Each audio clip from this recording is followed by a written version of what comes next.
नमो नमः। हम संस्कृत में लकार पढ़ रहे थे कि लकार के कितने प्रकार हैं, तो उन्हीं के अंतर्गत आज हम पढ़ेंगे लीट लकार। लीट लकार पास्ट परफेक्ट टेंस, अंग्रेजी में ही है बोलते हैं इसको। तो इसके विषय में जानते हैं। परोक्ष भूतकाल में लीट लकार का प्रयोग होता है। परोक्ष का मतलब होता है जो कार्य आंखों के सामने प्रेरित होता है, मतलब कि जो काम हो चुका है, हमारी आंखों के सामने हुआ है, तो उसको कहते हैं परोक्ष भूतकाल। जैसे सुबह के समय या इससे पहले समय में हुआ है। उत्तम पुरुष में लिट लकार का प्रयोग केवल स्वप्न या उन्मत्त अवस्था में के लिए ही होता है। जैसे सुप्तोहम किल विलाप, मैंने सोते समय विलाप किया। या जो अपने साथ नया घटित होकर किसी इतिहास का विषय हो, मतलब जो कोई घटना पहले घटित हुई हो इतिहास में, तो वहाँ पर लिट लकार परोक्ष भूतकाल का प्रयोग होता है।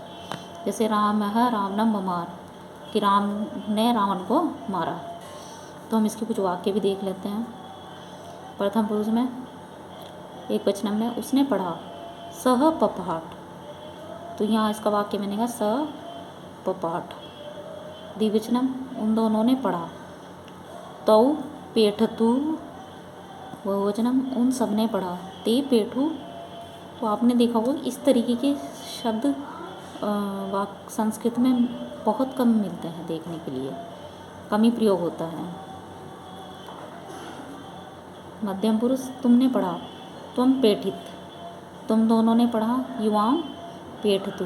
क्योंकि भूतकाल में इसकी जगह हमारा क्या होता है यूज़, लंग लकार भूतकाल, उसको सामान्य भाषा में हमेशा प्रयोग किया जाता है। तुम सबने पढ़ा यूयम पेठ, तो ये इसके क्या है संस्कृत में वाक्य है। तुम पुरुष मैंने पढ़ा अहम पपाठ, अहम पपाठ। तो यहाँ शब्द देखेंगे कि आप क्या बना हुआ है, ठीक है। और अगर हम लंग लकार भूतकाल की बात करें तो अ लग जाता है, अपपाठ, ठीक है। अपठ इस तरीके से बनता है, लेकिन यहाँ पपाठ बना हुआ है ये भी भूतकाल का, लेकिन इसमें क्या है,